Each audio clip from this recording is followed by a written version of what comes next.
Most people think cameras make us safer. Security cameras, dash cams, live streams, wildlife recorders. They're supposed to capture proof, protect us, show us the truth. But sometimes, they capture things nobody can explain. Tonight, you're about to see 5 truly horrifying moments that were caught on camera by accident. Moments so disturbing that some people still refuse to watch the footage alone. A woman working late discovers something standing behind the glass office walls. A family driving through a storm records a figure that shouldn't have been there. A babysitter's live stream turns into a nightmare while thousands watch helplessly. And deep in the woods, a forgotten camera trap captures something getting closer, night after night.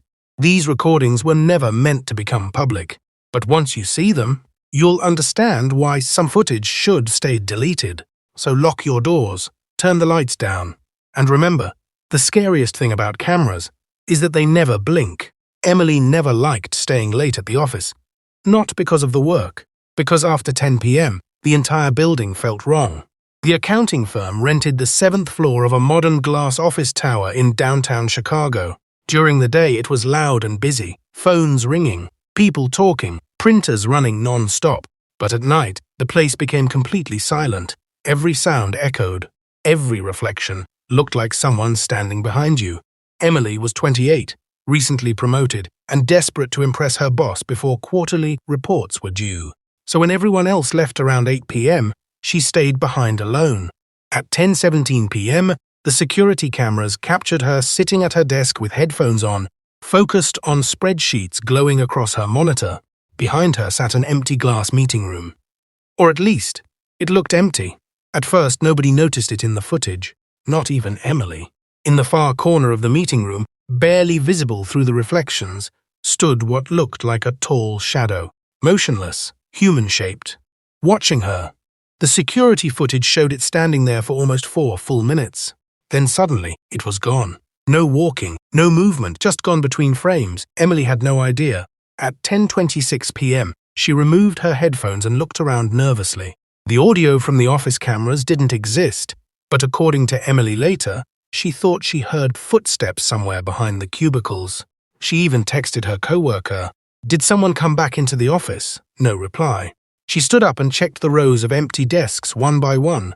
Nobody. The meeting room behind her was empty too. She laughed at herself, returned to her desk and kept working. Then the lights flickered. Once, twice. The office used motion-sensitive lighting after hours. If nobody moved for long enough, sections of the floor would slowly go dark. But the strange part? The lights inside the glass meeting room stayed on, even though nobody was there. Emily noticed it immediately. The footage showed her staring toward the room for nearly 10 seconds without moving. Then, she slowly stood up again. This time, she walked directly toward the glass doors. As she approached, the camera angle reflected the room differently, and for a split second, the figure appeared again. Standing directly behind her reflection, tall, dark, featureless, Emily froze. She turned around instantly. Nothing there. The room was empty, but now she was visibly shaken. She grabbed her phone and recorded a quick video for her friends, joking nervously about the haunted office. In the video, she laughed and said, "If something kills me tonight, tell my boss this overtime wasn't worth it." Then she walked back to her desk. That was the moment everything changed. At exactly 10:41 p.m., the security camera caught movement inside the meeting room again. The figure had returned, but this time it was closer, much closer. It stood directly beside the glass wall now, almost tall enough for its head to disappear above the frame. Emily still didn't notice. She kept typing, completely unaware. Then the figure moved, not walking, not running. It simply leaned forward slowly toward the glass. And somehow, the office lights around Emily began shutting off one section at a time. Darkness spread across the floor, cubicle by cubicle, until only her desk remained illuminated. The footage showed Emily finally noticing. She looked up, confused, then terrified, because the meeting room lights had suddenly gone out too. Everything behind the glass became pitch black. For several seconds, Emily just stared into the darkness. Then, 2 pale shapes appeared inside the room, eyes. The footage later became blurry from motion compression, but investigators confirmed Emily screamed and stumbled backward. She grabbed her bag immediately, her phone, her keys, and ran. The security footage from the hallway camera showed her sprinting toward the elevators while crying. But the final camera on the 7th floor captured something investigators couldn't explain. As Emily disappeared around the corner, the glass meeting room lights turned back on, and standing inside the room, clearer than ever before, was the figure. Perfectly still, facing the camera. Then the footage cut to static. The Ramirez family had been driving for nearly 6 hours when the storm started. Heavy rain slammed against the windshield so hard it looked like the highway was underwater. The road stretched endlessly through rural Arkansas, surrounded by miles of empty forest with almost no traffic. Miguel Ramirez tightened his grip on the steering wheel, while his wife Sophia tried calming their 2 exhausted kids in the back seat. It was close to midnight. Their dashcam recorded everything. At first, the footage looked normal. Rain, thunder, dark highway. Then the headlights caught someone standing ahead, right in the middle of the road. Miguel reacted instantly. "What the hell?" The dashcam shook violently as he swerved into the opposite lane. Tires screeched across wet pavement while Sophia screamed. But the strange part wasn't the near crash. It was the fact that the person never moved. Even as the SUV flew past them at almost 60 miles per hour, the figure remained perfectly still. Miguel slammed the brakes and looked into the rearview mirror.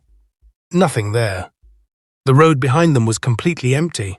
No person, no movement, nothing. The kids started crying immediately. Sophia kept asking if they actually hit someone. Miguel insisted he saw a person standing in the rain, tall, wearing dark clothes, head tilted downward. But when he reversed the SUV back to the spot, there was nobody on the highway. No footprints, no damaged guardrails, nothing. After several tense minutes, Sophia begged him to keep driving, so they did. The family barely spoke for the next 20 minutes. Only the sound of rain filled the car. Then their youngest son quietly asked something from the back seat. "Why is that man following us?" Miguel looked into the mirror. A car drove far behind them in the storm, headlights barely visible through the rain, but the child pointed somewhere else, toward the trees beside the highway. Sophia turned sharply toward the window. For 1 second, she saw it too, a dark figure standing between the trees, watching the SUV pass. Then lightning flashed, and it was gone. The family reached a gas station around 12:40 a.m. Security cameras showed them visibly shaken. As they rushed inside, asking if anyone had reported a person wandering the highway, the clerk said no. But he noticed something strange. The entire front of their SUV was covered in muddy handprints, especially around the trunk, like someone had been holding onto the back of the vehicle. Miguel checked immediately. Nothing was there. Still terrified, the family decided to continue driving until they reached a motel another hour away. But during the drive, the dashcam captured something they didn't notice in real time. At 1:13 a.m., lightning illuminated the road again, and for a single frame, the same figure appeared standing directly on the shoulder beside their moving SUV. Closer this time, its face partially visible, pale skin, sunken eyes, an unnatural smile stretched across its face. Then it disappeared again. The Ramirez family only discovered the footage the next morning, after Sophia insisted they review the dashcam recording. They watched in silence, frame by frame. The children started crying again when they saw the smiling figure beside the car. But the final discovery disturbed Miguel the most. Near the end of the footage, right before they arrived at the motel, the dashcam briefly captured the SUV's rear window in its reflection, and someone was sitting inside the back seat, directly behind the children, motionless, staring into the camera. Kayla Martin thought live streaming would make the night less boring. She was 17, popular online, and constantly posting videos for her followers. Nothing huge, mostly late-night chats, makeup tutorials, and reaction streams. So, when her neighbors asked her to babysit their 2 children on a Friday night, she figured she could easily stream while the kids slept upstairs. The house sat in a quiet suburb outside Portland. Big backyard, long dark hallway, too quiet after midnight. At 11:08 p.m., Kayla started her live stream from the living room couch. The recording still exists online. At first, everything seemed normal. Kayla joked with viewers, answered comments, and laughed about how creepy the house felt at night. Behind her stretched a long hallway leading toward the staircase upstairs. Only one dim light illuminated it. About 20 minutes into the stream, viewers started commenting the same thing repeatedly. "Who's behind you?" Kayla laughed. "No one's here." More comments flooded the chat. Something moved. "There's a guy in the hallway. Turn around." Kayla finally glanced behind her. Nothing. The hallway was empty. She smiled nervously and blamed it on shadows from the TV. But seconds later, the live stream captured movement again. A dark shape quickly crossed the hallway behind her. Fast. Almost crawling. The comments exploded instantly. Kayla noticed her viewer count suddenly doubling as people clipped the footage and shared it. Now she looked genuinely uncomfortable. Okay, that wasn't funny. She grabbed her phone flashlight and walked toward the hallway. The camera shook slightly as she moved. Every light upstairs was off. The children's bedroom door remained closed. Kayla slowly checked the kitchen first. Empty. Laundry room empty. Back door locked. But when she turned toward the staircase, the upstairs hallway light suddenly switched on by itself. The live stream chat went insane. People spammed warnings non-stop. "Don't go up there. Someone is watching. Behind you." Kayla spun around immediately. Nothing there. But the camera caught it. Standing at the far end of the downstairs hallway was a tall figure partially hidden in darkness. Perfectly still. Viewers later slowed the footage frame by frame. The figure appeared unnaturally thin. Its arms hung too long. Its head tilted sideways at an impossible angle. Kayla never saw it. She turned back toward the stairs and slowly climbed upward. The house creaked loudly with every step. Halfway upstairs, she stopped. A sound echoed through the baby monitor clipped to her hoodie, whispering, very faint. At first, viewers couldn't understand it. Then the whisper repeated louder. "Kayla." Her face drained of color instantly. The children were asleep. No adults were home. Yet someone upstairs had whispered her name directly into the monitor. She reached the top floor trembling. The hallway camera view became darker and grainier. One bedroom door stood slightly open. Inside, the children still appeared asleep. Kayla checked under the beds. Inside the closet, nothing. Then the baby monitor crackled again, this time with loud static and another voice. Not whispering anymore, laughing, deep, distorted, coming from downstairs. The live stream viewers began begging her to leave immediately. Kayla rushed back toward the staircase, but she froze halfway down, because the front door downstairs was now wide open, slowly swinging back and forth. Cold wind blew into the house. The living room lights flickered repeatedly, and standing near the open doorway was the figure, taller than before, watching her silently. Kayla screamed and stumbled backward upstairs. The live stream camera shook violently as she locked herself inside the children's bedroom. The kids woke up crying. Viewers could hear heavy footsteps moving slowly up the stairs outside the room. One step at a time, then silence, complete silence. Nearly 40,000 people watched live as the bedroom doorknob slowly began turning. Kayla held the children close while sobbing uncontrollably. The door creaked open slightly. The hallway outside looked completely black. Then the live stream suddenly glitched. For one final frame, viewers claimed they saw a pale face staring directly into the camera lens from inside the room.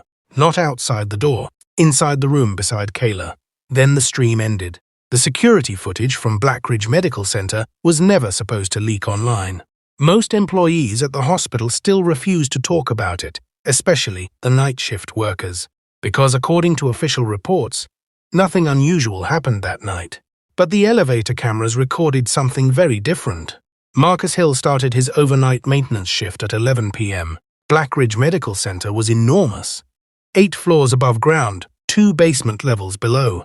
At night, huge sections of the building became eerily quiet, except for distant machine beeps and rolling carts echoing through empty hallways. Marcus hated the service elevators most. Old, slow, constantly malfunctioning.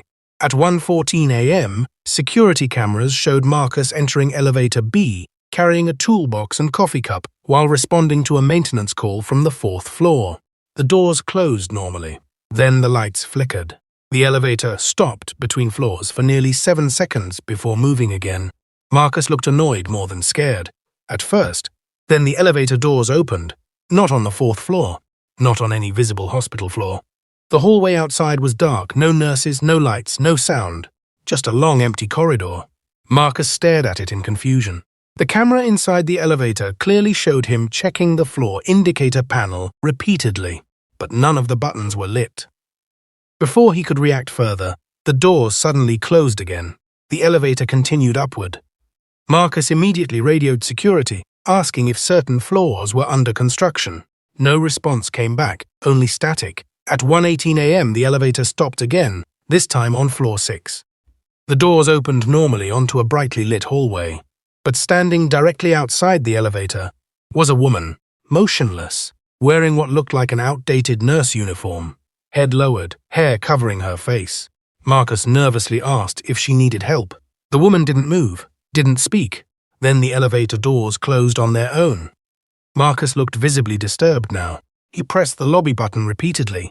The elevator began descending, then stopped again. Floor indicator, B3. There was no basement 3. Only B1 and B2 existed in hospital records. The doors slowly opened. Darkness filled the hallway outside again, but this time, someone was standing there, very close to the doors. Too close. A tall figure with pale skin and hollow-looking eyes, its face barely visible in the darkness. Marcus backed into the corner instantly. The figure didn't enter, it just stared at him. Then the elevator lights shut off completely. For 3 full seconds, the security footage showed only darkness. When emergency lighting activated, the figure was gone. Marcus was panicking now. He slammed every button on the control panel while breathing heavily. Then something strange happened. The elevator started moving downward, even though the hospital had no lower floors. The floor display glitched wildly. B3, B4, B5. Marcus began screaming into his radio for help. Still only static answered. Then the elevator stopped one final time. The doors opened halfway, and the security footage captured the darkest hallway yet. Almost impossible to see, but viewers later brightened the footage frame by frame. Someone was standing there. A group of people, actually. At least 6 figures motionless in the darkness, all facing the elevator. Marcus whispered, "No, no, no, no." Then every figure slowly stepped forward together. The elevator doors malfunctioned and jammed open. Marcus desperately tried forcing them shut, but one pale hand suddenly appeared between the doors, then another, then several more. The hospital later claimed the camera malfunctioned after this point, but the leaked footage continued for 20 more seconds, enough to show Marcus collapsing backward in terror as the figures slowly entered the elevator, one by one. The final frame showed the elevator doors finally closing, and Marcus standing perfectly still in the corner, surrounded. The next morning, hospital staff found elevator B empty. Marcus was never seen again. The camera was discovered by accident. 2 hunters exploring deep inside the Appalachian wilderness found it strapped to a dying tree nearly 5 miles from the nearest trail. Old, weather-damaged, half-covered in mud. At first they assumed it belonged to wildlife researchers. But when they removed the SD card and checked the footage later that night, they realized something was very wrong. The recordings began normally. Night after night, the camera captured deer wandering through the trees, raccoons digging through leaves, and occasional black bears crossing the forest at dawn. Nothing unusual. Until the 8th night. At 2:13 a.m., the motion sensor activated, but no animal appeared immediately. For nearly 30 seconds, the forest remained completely still. Then something stepped into frame, far in the background between the trees. Tall, human-shaped. The figure stood unnaturally motionless facing the camera. No visible face, no visible eyes, just darkness. The hunters assumed it was probably another person wandering through the woods, until they checked the next recording. The following night, the figure appeared again, closer, standing several feet nearer to the camera now, still perfectly motionless, still staring directly toward the lens. By the 3rd appearance, the hunters became unsettled enough to show the footage to local park rangers. One ranger immediately noticed something disturbing. The motion trigger camera never activated while the figure moved. Every clip began with the figure already standing there, as if it appeared instantly between frames. Night after night, it kept getting closer. The timestamps showed appearances at nearly the exact same time every morning, 2:13 a.m. Always silent, always watching. Then the animals stopped appearing entirely. No deer, no raccoons, nothing. Only the figure remained.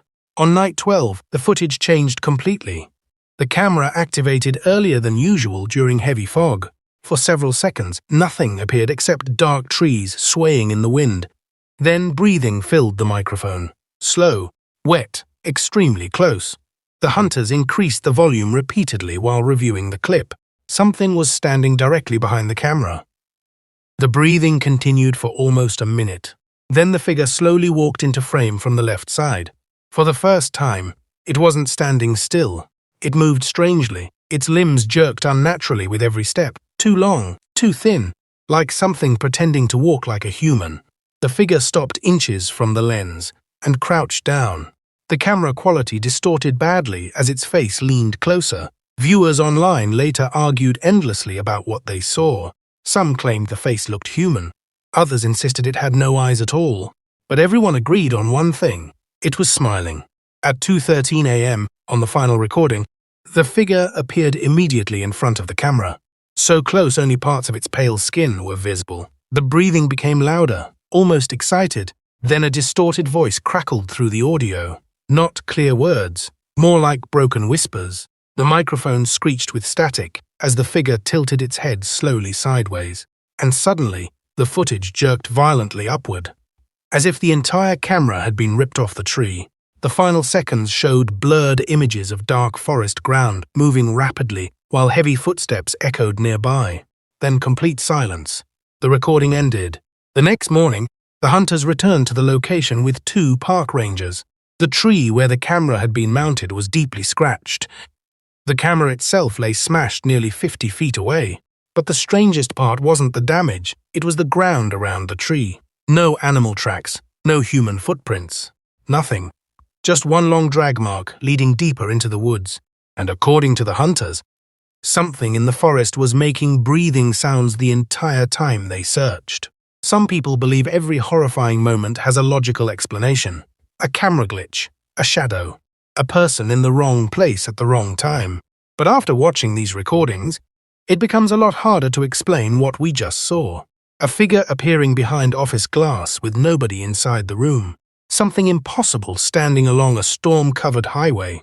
A live stream that captured movement before the babysitter ever noticed it. An elevator stopping on floors that shouldn't even exist. And deep in the woods, a camera recording something getting closer every single night. Maybe all of it was fake, maybe not. But one thing is certain.